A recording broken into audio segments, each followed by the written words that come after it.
Chicago, in the spring of 1889, was a city that never fully slept. It was a city built twice, once in wood and once in brick and stone, after the Great Fire had turned half of it to ash less than 20 years before. By 1889, Chicago was proud, fast-growing, and hungry to prove itself to the world. Railroads fed into it from every direction. Factories ran through the night. Immigrants arrived by the thousands, carrying old grudges and old loyalties from countries they had left behind but had not forgotten. Among them were tens of thousands of Irish immigrants, and among the Irish community, one man was known and respected far beyond his own neighborhood. His name was Dr. Patrick Henry Cronin. He was a physician, well-liked, well-dressed, and careful with his reputation. He had a comfortable practice, a circle of loyal patients, and a public voice in one of the most important and most secretive causes of his time. Dr. Cronin was active in the Irish nationalist movement, a network of Irish immigrants across America who dreamed of one day freeing Ireland from British rule. That dream had brought together thousands of ordinary people, but it had also created something else, a secret society with secret oaths, secret ranks, and secret funds. And wherever there is secrecy and money together, there is also the possibility of betrayal. On the night of May 4th, 1889, Dr. Cronin was called out of his home. It was not unusual. Doctors were called out at all hours. A knock at the door, a request for urgent help, a patient in pain somewhere across the city. This was simply the doctor's life. Cronin gathered his coat and his medical bag, said goodnight to those around him, and stepped out into a carriage waiting at the curb. He was never seen alive again. At first, no one panicked. Doctors sometimes disappeared for a night, tending to patients too sick to be left. But when a day passed and then another, and Dr. Cronin did not return, did not send word, and did not appear at his usual appointments, alarm began to spread through the Irish community of Chicago. Something was wrong. Everyone who knew him agreed on that much. What no one yet understood was how wrong, or how deep the story would go. Within days, the disappearance of a single Chicago doctor would become a national sensation. Newspapers as far away as New York and London would print updates about the case. Detectives would descend on rented cottages and drainage tunnels. And when the truth finally surfaced, it would not just reveal a murder. It would reveal a conspiracy, one built on secret trials, hidden money, and a rivalry so bitter that some men were willing to kill to protect it. But here's the part of the story that took Chicago by surprise. Even after the police made arrests, even after the courtroom filled with reporters and spectators, even after a jury delivered its verdict, many people in that city, then and for decades after, believed that the men who paid for the murder were never truly punished at all. This is the story of Dr. Cronin, a man whose death shook Victorian Chicago to its foundations, and whose case, even after a trial, never fully delivered the justice everyone expected. To understand how a respected doctor could vanish from the streets of a modern American city and become the center of one of the most notorious unsolved conspiracies of the era, we have to go back to the world Patrick Cronin lived in, the cause he believed in, and the enemies he did not know he had made. Welcome back to Shelby's Den, the place where we dig into the cases that never made national headlines, but absolutely should have. If you're new here, we cover unsolved mysteries, cold cases, and stories that fell through the cracks of true crime coverage. So if that's your thing, hit subscribe and ring that bell, because we've got a lot more of these coming. Now, let's get back to the story. Patrick Henry Cronin was not born in America. Like so many of Chicago's Irish residents, he had crossed the Atlantic as a young man, carrying little more than ambition and a fierce, lifelong devotion to the cause of Irish independence. By the time he settled in Chicago, he had built a respectable life. He trained in medicine and earned a reputation as a capable, caring doctor.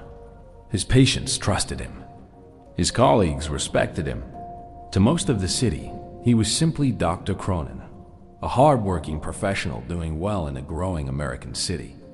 But behind that public life was another one, hidden from most outsiders.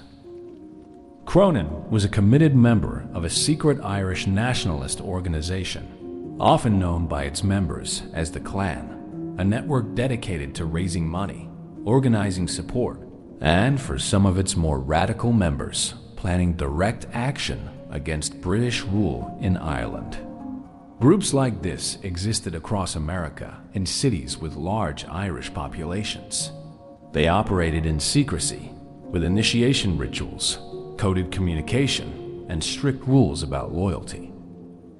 For many Irish immigrants, membership in such an organization was a source of pride and purpose. It gave them a way to support a homeland they had left behind, and a community of people who understood exactly what that longing felt like. But secrecy always comes with risk. When an organization hides its business from outsiders, it also becomes vulnerable to corruption from within. Because if no one on the outside is watching, the only people capable of noticing wrongdoing are the members themselves. And Dr. Cronin noticed something he did not like.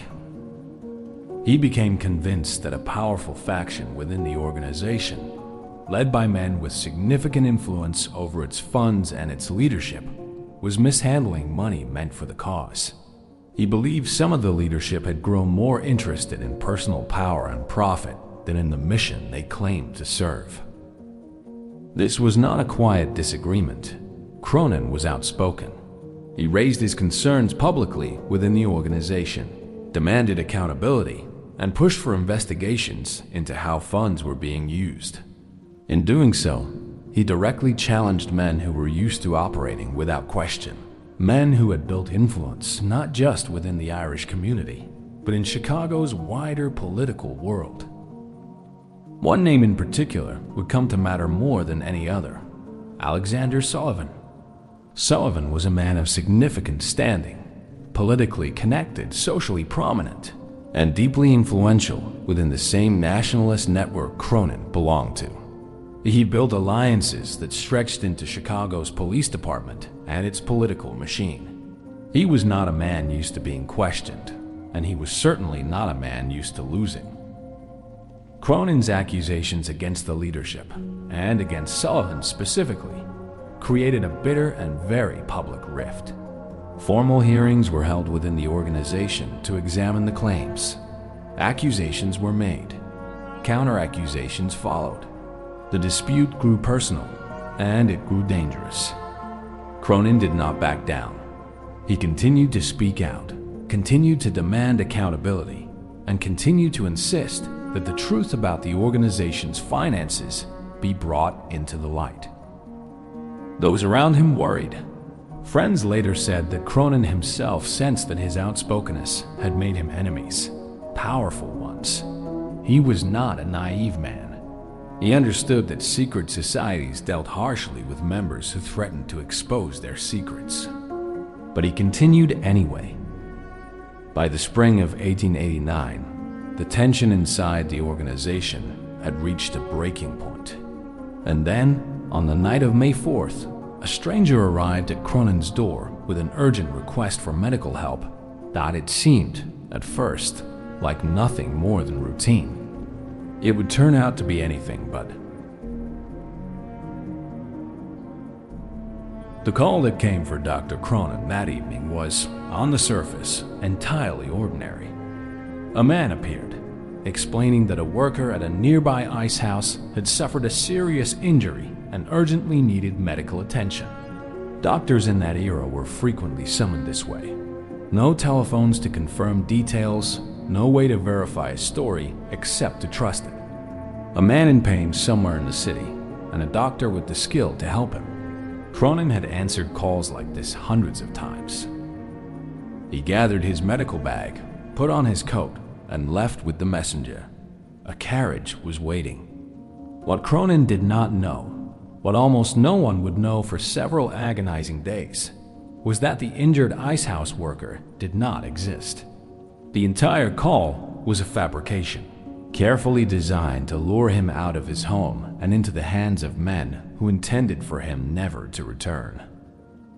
The carriage carried him not toward any hospital or injured laborer, but toward a rented cottage on the edge of the city, in an area known as Lake View.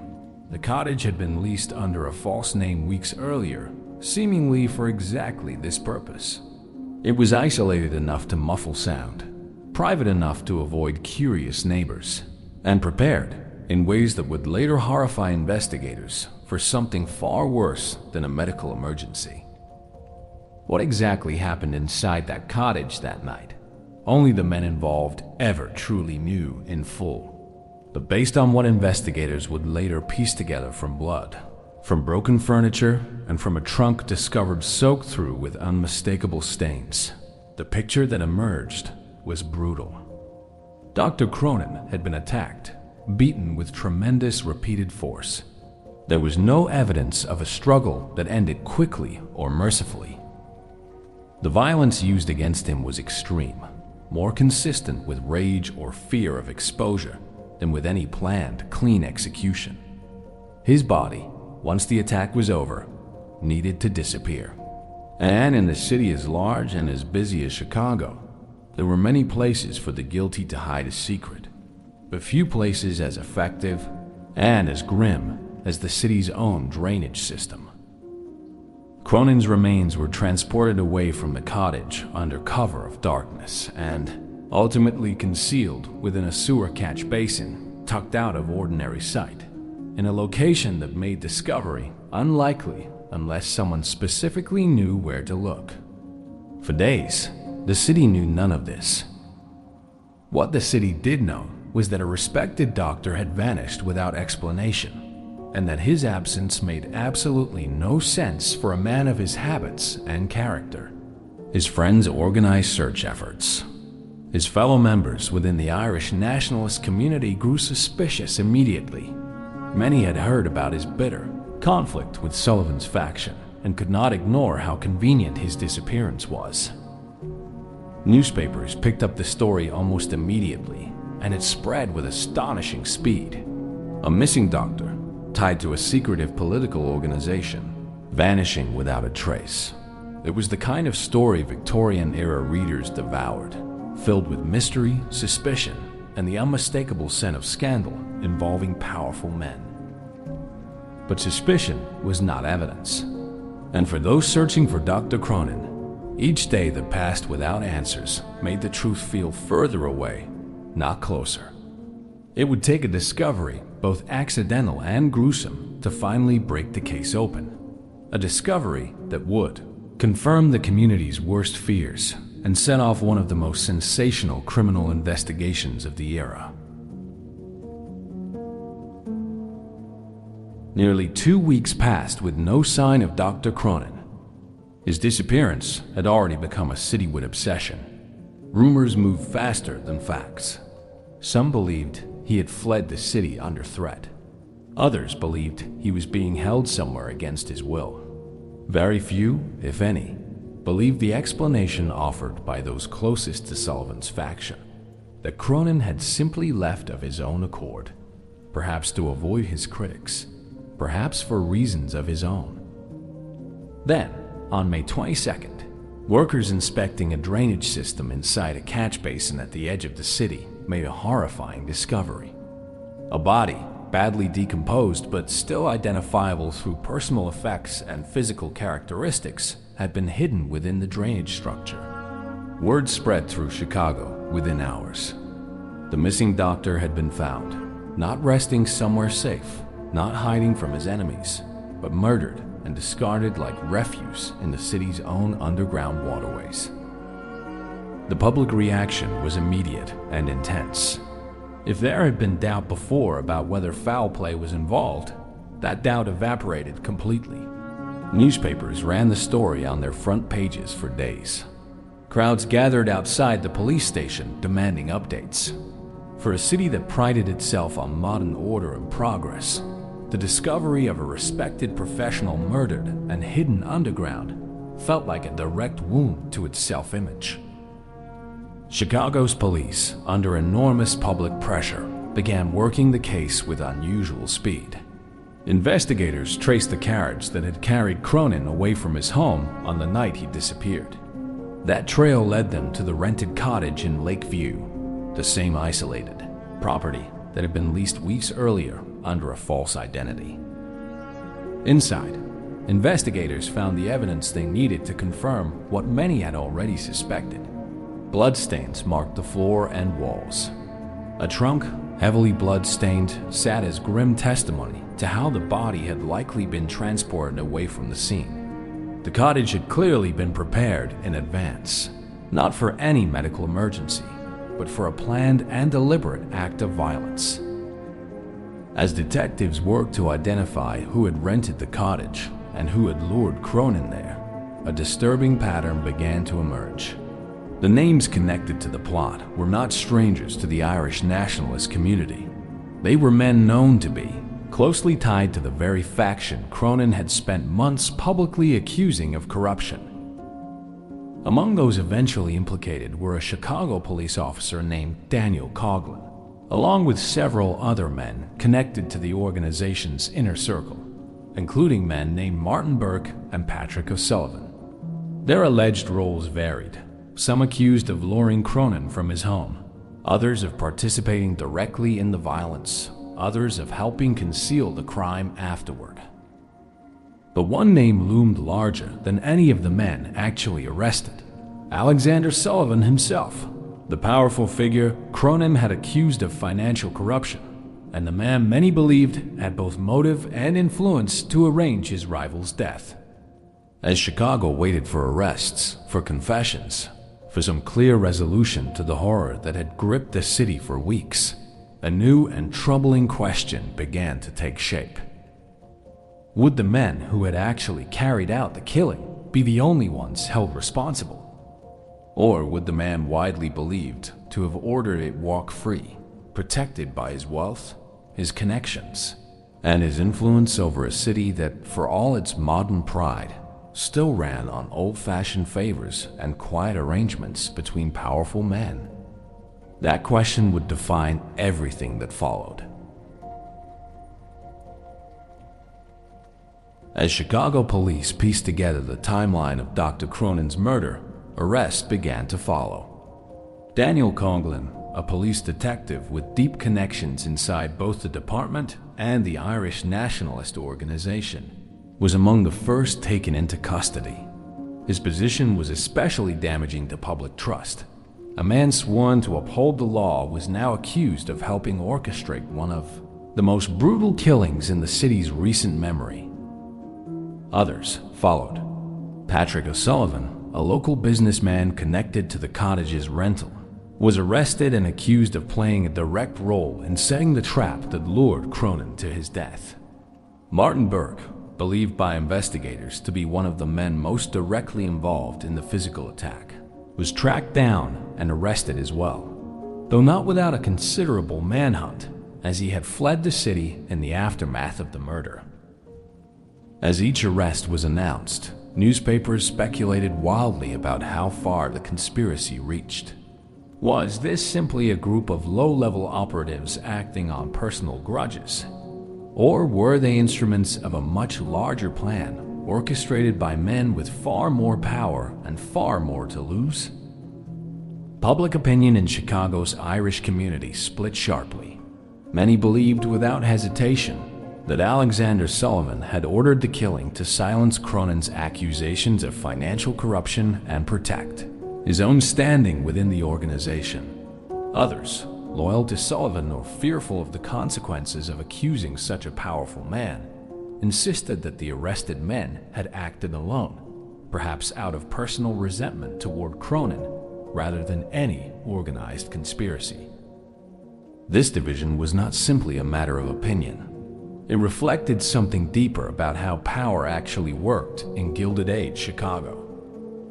Sullivan was not just a leader within a private organization. He had cultivated relationships with police officials, political figures, and influential businessmen throughout the city. To accuse him formally of murder was not simply to challenge one man. It was to challenge the very network of loyalty and protection that men like him relied upon to remain untouchable. Investigators faced significant obstacles, gathering evidence directly tying Sullivan to the murder.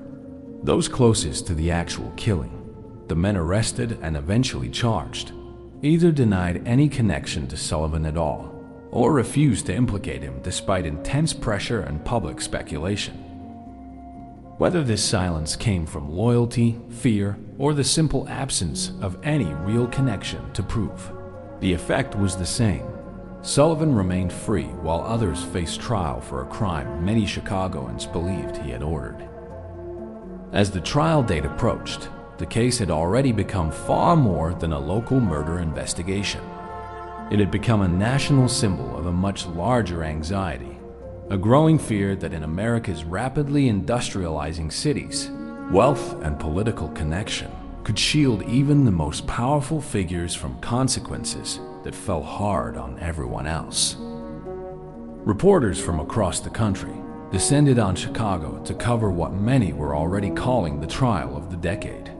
The courtroom itself would soon become as much a stage for public reckoning as a place for determining legal guilt. But as the trial began, it quickly became clear that finding the truth and finding justice were not necessarily going to be the same thing. When the trial finally opened in the summer of 1889, Chicago's courtroom became one of the most closely watched public spectacles in the country. Spectators lined up for hours hoping to secure a seat.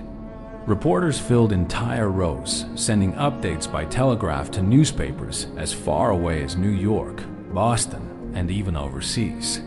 For weeks, the details of Dr. Cronin's final hours, the discovery of his body, and the tangled political motives behind his death were laid out in painstaking detail before a jury and before the public. Prosecutors built their case around the physical evidence recovered from the Lakeview cottage, the bloodstained trunk, the layout of the property, the timeline connecting the rented carriage to Cronin's final movements. They argued that the men on trial had lured Cronin to the cottage under false pretenses, attacked him with brutal, sustained violence, and then worked deliberately to hide his body and cover their tracks.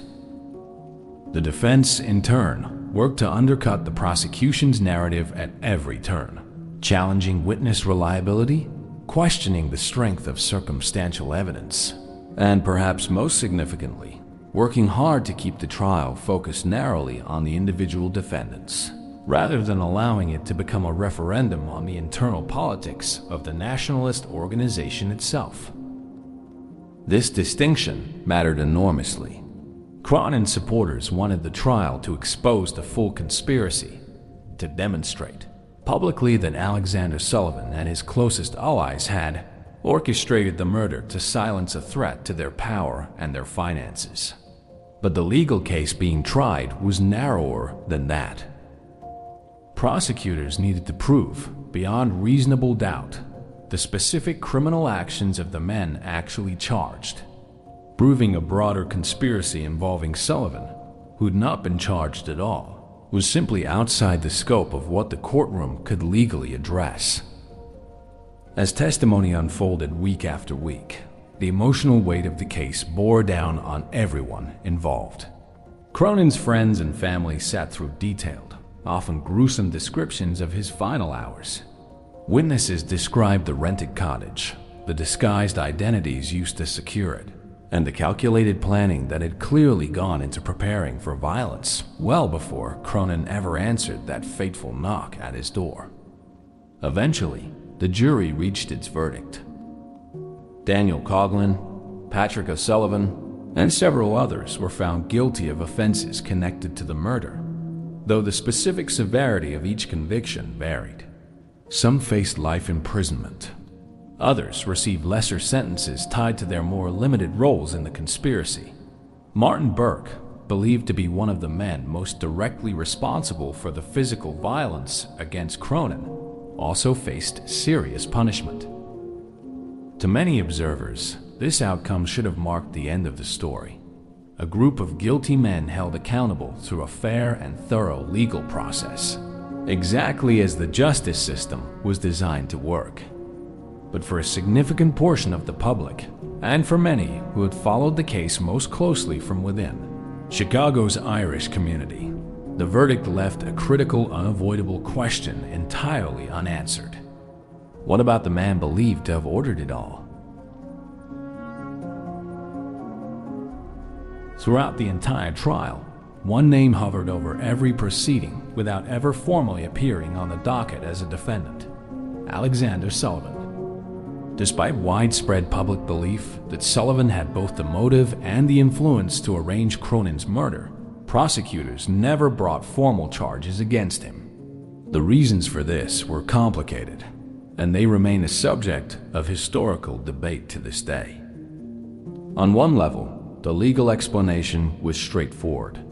Prosecutors needed direct, credible evidence connecting Sullivan to the planning or execution of the murder.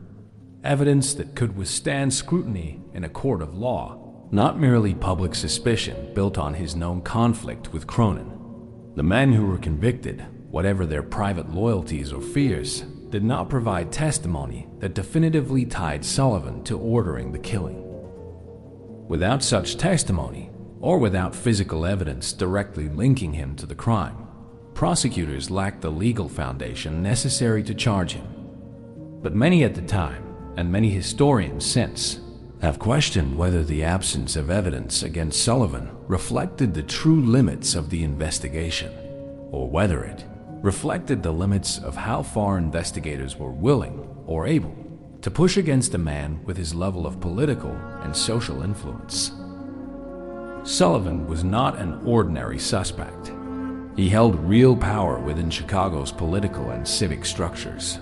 He had cultivated relationships with police officials, relationships that became especially uncomfortable to examine once it was revealed that one of the men convicted in Cronin's murder, Daniel Conglin, was himself a police detective who had used his position and connections to help facilitate the crime. If a police detective could be recruited into a murder conspiracy through loyalty to Sullivan's faction, how confident could anyone be that the broader investigation into Sullivan himself had been conducted without any protective interference?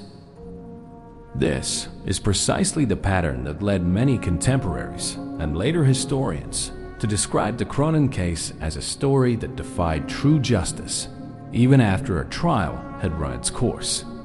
The men who had physically carried out the murder, or who had helped arrange the specific mechanics of the trap, faced real legal consequences. But the individual widely believed to have set events in motion, the man whose conflict with Cronin gave the entire plot its motive in the first place, never stood trial at all. Public frustration over this outcome simmered for years. Some of Cronin's most devoted allies continued pushing for further investigation, hoping new evidence might eventually surface to directly implicate Sullivan. It never did, at least not in a form strong enough to support formal charges. Sullivan lived out the remainder of his life, never formally charged in connection with the murder that had defined one of the most sensational criminal cases of his era. He continued to hold influence in Chicago's political and business circles, even as public suspicion followed him for the rest of his days. For a city and a country that had watched this case unfold with such intense fascination, the outcome left behind an uncomfortable and lingering truth. Justice in the Cronin case had been partial at best. But the story does not end simply with Sullivan's escape from formal accountability. The years following the trial revealed even more troubling cracks in how completely justice had actually been served. Cracks that would continue to unsettle those who followed the case closely for decades afterward. If the failure to charge Alexander Sullivan was the first blow to public confidence in the Cronin case, what followed in the years after the original trial delivered a second one. Legal appeals are a normal part of any justice system, designed to correct genuine errors and protect defendants from wrongful convictions. But in the Cronin case, the appeals process became yet another source of public frustration for those who believed the men originally convicted deserved the full weight of their sentences. Several of the convictions handed down in the original trial did not survive intact through the appeals process. Legal challenges over trial procedure, jury selection, and other technical matters led to retrials for some of the convicted men. In at least one notable instance, a defendant originally found guilty faced a second trial that produced a different outcome than the first, reducing the severity of the consequences he ultimately faced. For a public that had followed the original trial with such intensity, watching convictions unravel through legal technicalities felt like yet another example of a system unable or unwilling to deliver full accountability for Cronin's murder. It reinforced a narrative that had already taken hold among many in Chicago. The justice in this case had been incomplete from the very beginning, chipped away first by the failure to charge Sullivan, and now further eroded by a legal process that seemed to favor procedural technicalities over the brutal reality of what had actually happened to Dr. Cronin. Over time, some of the men originally convicted did serve significant portions of their sentences. Daniel Coughlin, the police detective whose betrayal had struck such a personal nerve given his sworn duty to uphold the law, spent years in prison. Martin Burke, one of the men most directly tied to the physical violence against Cronin, likewise served substantial time.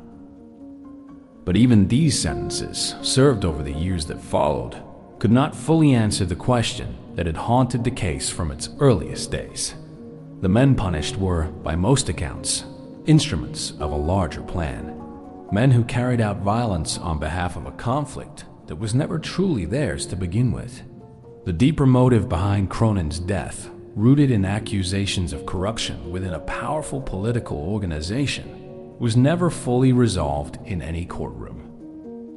As the years passed and as those directly involved in the case slowly faded from public life, through death, through quiet retreat from public attention, or simply through the passage of time, the story of Dr. Cronin's murder began to settle into something more permanent than a new sensation. It became a piece of Chicago's history, studied and revisited by writers, historians, and true crime researchers who continued to find its unresolved questions as compelling decades later as they have been in 1889. But what made this case endure, generation after generation, was not simply the brutality of the murder itself. It was the deeper, more uncomfortable truth the case revealed about how justice actually functioned, or failed to function, when it collided with real political power. More than a century has passed since Dr. Patrick Henry Cronin was lured from his home and murdered in a rented cottage on the edge of Chicago. And yet, the case continues to be studied, discussed, and debated by historians and true crime researchers to this day. Part of its enduring fascination lies in what it reveals about the era in which it occurred. Victorian-era Chicago was a city bursting with ambition, industry, and immigration. But it was also a city where formal legal institutions often existed alongside informal networks of political influence, favor trading, and protection for the powerful. The Cronin case exposed, in painful and public detail, exactly how those two systems could collide, and how, when they did, the formal system did not always win. The men who physically carried out the murder faced real consequences. However, imperfect and inconsistent, those consequences ultimately proved to be through the appeals process. That much of the story does align with how a justice system is supposed to work. Evidence was gathered, suspects were identified, a trial was held, verdicts were reached. But the case's lasting notoriety comes precisely From what happened outside that formal process, the man whose alleged motive started the entire chain of events, who was never charged, never tried, and never forced to answer publicly under oath for his alleged role in one of the most notorious crimes of his era. This is why, even generations later, the Cronin case is often remembered less as a story about a solved murder, and more as a story about a murder that was only partially solved, a case where the visible machinery of justice worked, while the deeper truth behind it remained just out of reach. It also stands as an early example of a pattern that would repeat itself again and again in the decades that followed, in cities across America. Cases where the individuals who carried out violence faced punishment, while those believed to have ordered it, funded it, or benefited from it, remained protected by wealth, status, or political connection. The Cronin case did not invent this pattern, but it captured it with unusual clarity, at a moment when a rapidly growing American city was still working out exactly how much power its formal institutions truly held over its most influential citizens. For Dr. Cronin's family and closest allies, the incomplete resolution of the case left a wound that never fully closed. They had lost a man who was, by every account, dedicated, principled, and willing to speak difficult truths even when it endangered him personally.